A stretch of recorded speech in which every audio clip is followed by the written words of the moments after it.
Hi, Case fans. James Barrett-Sterling here with KTV. We're nearly there. We're nearly there. One more sleep to go, as they say, and then the new season will be upon us. Really looking forward to it. And we've been joined by the gaffer as well. Hayden, thank you very much for giving us some time. Can you quite believe we're on the cusp of a new season? I'm sure all the fans and us staff have all been dreaming about at the moment. How about yourself? Absolutely, exactly the same. Really looking forward to it. Started the pre-season really early, but when you think that we haven't played a competitive game since I think it was the 1st or the 2nd of November, ironically against Haringey Borough, it's amazing. It's a day that we've worked hard for, and it's a day we're looking forward to. Excellent. Pre-season's been very positive, only one defeat in 7 games, and some of the performances have been quite impressive as well. Could you just sum up the last month from your position on the sidelines?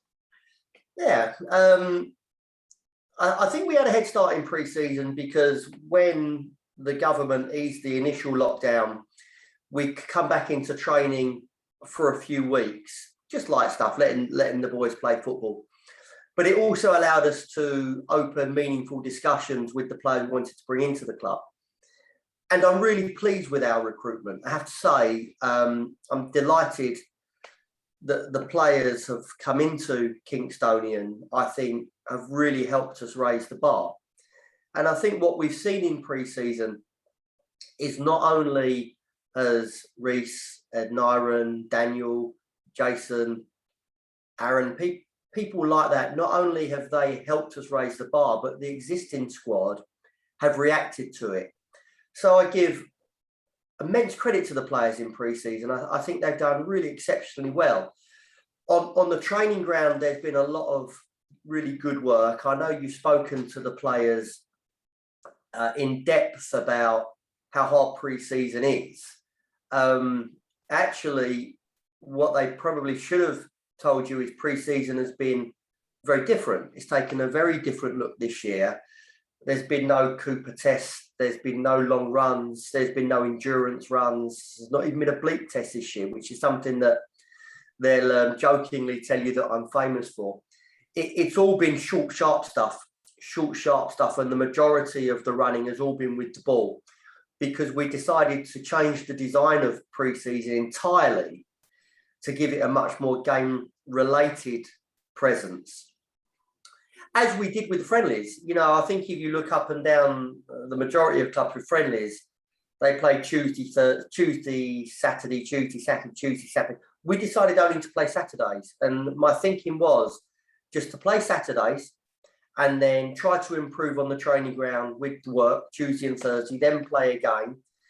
And I think, again, I have to say, I think the players reacted really well to that. So, look, we've only lost 1 game.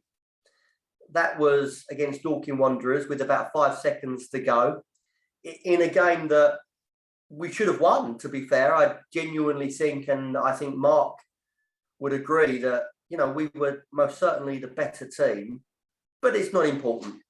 What's important is the players and the staff have ticked every box in the pre-season period, and we're now ready, and now the real stuff begins. So we're now going to find out how good we are, because the truth is, James, in football, you never quite know until you start with the competitive games.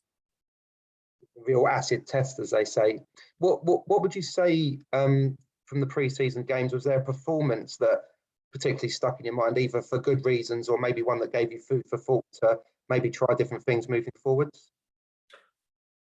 In terms of generally, or in terms of one particular game? Yeah, no, just in generally, if there was one performance you thought we really nailed it on that one, or was there one where you came away and thought, actually, that didn't quite work, so we might need to tweak 1 or 2 bits? Yeah, there's been both of those occasions. I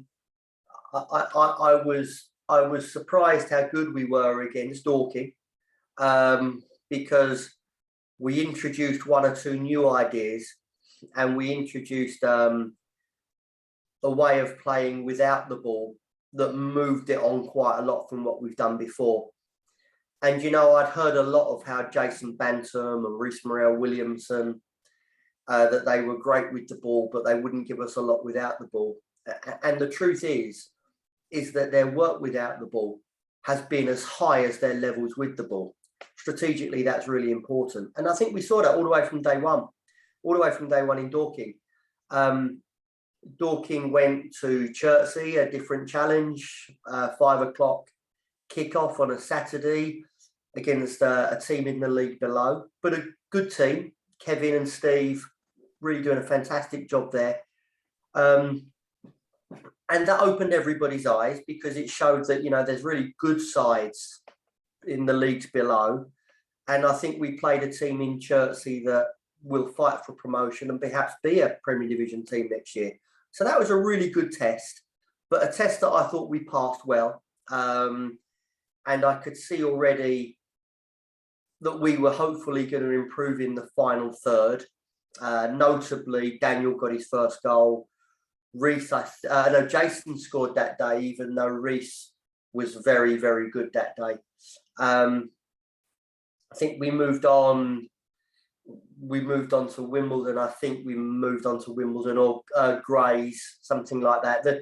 The Wimbledon game was really pleasing. Without the ball, I think tactically we were very strong. And with the ball was a really good day, particularly in the last half an hour. Showed me that we're really evolving. Grays was the one game that I wasn't so pleased with, but I'll give Jim and his Grays team a lot of credit that day. And I think that day showed that Kingstonian are going to probably be there to be shot at, a bit of a scalp. And if we're not at our best, teams will cause us trouble. And Grays did that day, to be fair. But slowly we got to grips with the game, and really nice that in Grays and really nice that within Eastbourne Borough, we come from behind to win. Tonbridge, I thought we dominated throughout. We were more than a little unfortunate to be 2 goals behind, but that again presented a different challenge to the players. We'd played well, we were controlling the game, but with 20 minutes to go, we were losing. So that was going to be interesting to see how the players reacted to that. And they reacted really well. We made 1 or 2 changes. The lads that come off the bench did a great job. Daniel scored again, set up for Jason, who scored. And then if you recall, in the last couple of minutes of the game, Daniel nearly made it 3-2. So again, I think that was perhaps the biggest box that was ticked.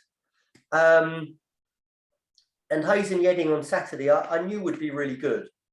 I think Paul is a really good coach. I think that Hayden Yedding will come very close to winning their title, their league title in the Southern League. In fact, in my eyes, they're favourites. And we approached the game with a lot of players that are unavailable.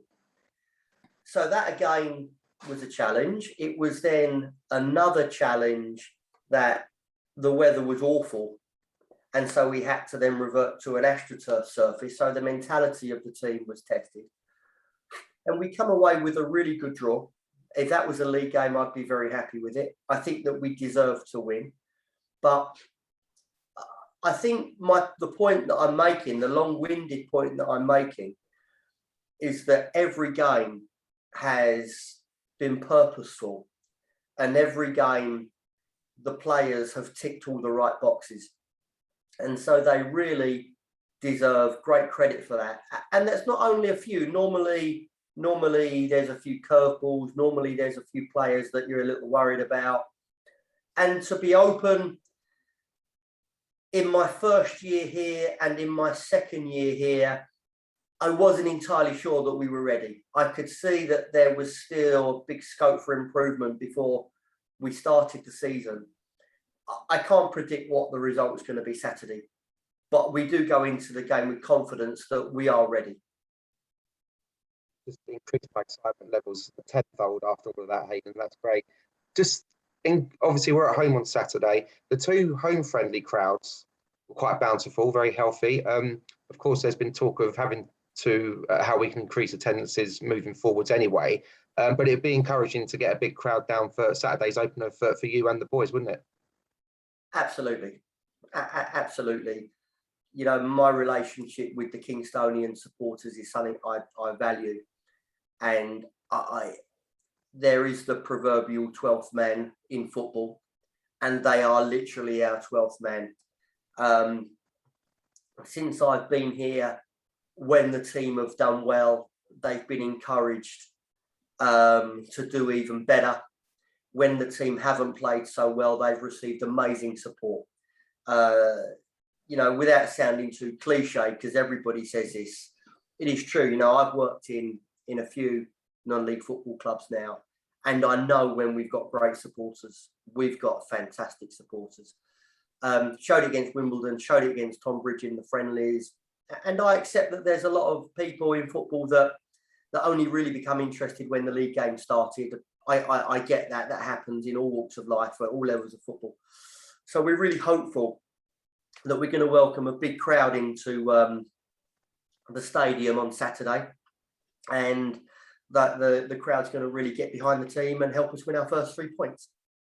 Yeah. I know you said you can't predict the result, but what kind of tests do you think Haringey Borough will give us on Saturday? Yeah, they'll give us a tough test. I've no doubt about that. Tom is a really good football manager, and he's produced very good teams. All of his teams are athletic. All of his teams have pace in the right areas, and all of his teams are not only organised, but they have the players that can hurt you. I think it's a really difficult first game. We're approaching it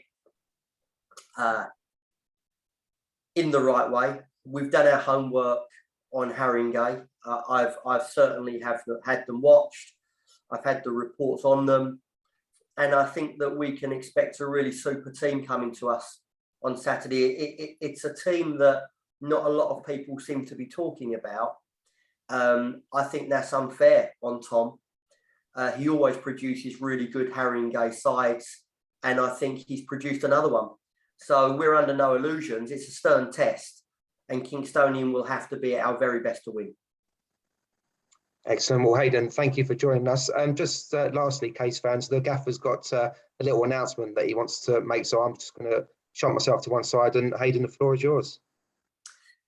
Yeah, thank you. Yeah, so there is one more announcement to make, and that is that I won't be in the stadium on Saturday. In fact, I won't be in the stadium in the first 4 games because due to a dispute that I had with the Football Association of October last year, I've been handed a 4-game stadium ban. I'm absolutely gutted about it. I feel terrible that I'm letting people down. I don't want to talk of the FA, the whys and wherefores, the reasons why. The fact is, I've got a stadium ban. We've done everything in our power to appeal it. I think it's very, very harsh to the extreme, but I have a stadium ban. So all that I would say to everybody is, you know, the team are ready. I've got a fantastic group of coaches around me, and they're ready. But, you know, we speak of the fantastic support that we have, and, you know, I need you there on Saturday, and I need you there really getting behind these players. So instead of one manager being in the ground, standing on the touchline on Saturday, I need 300-400 managers standing there, really getting behind the team. So that's what I would ask everybody. What I can assure you of is the preparation has been meticulous to detail. The work on the training ground is meticulous to detail. Individually and collectively, the players have had meetings with me. I will be watching the game, albeit I'll have to watch it after through Kingstonian TV. I can't watch it live because of the Saturday embargo. But we'll be analysing everything. We've done our homework. Get behind Jamie. He'll be in charge of the team. Really experienced guy, knows football very well. all the players will step up, and I'm asking all of the supporters to really step up, help me recover from my guilty conscience for not being there, for which I apologise to everybody, because ultimately it's down to me, and win these points. You know, I don't want to put pressure on the players, because everybody speaks in football about you need a good start. But the truth is, the 3 points in August are as important as the 3 points in February, are as important as the 3 points in April. But there are 3 points at stake. And if we can make that good start, and I can come back to the touchline after a really solid start, then I think we'll be in really good shape. I've total confidence in the team. I've total confidence in the setup. I've total confidence in the supporters.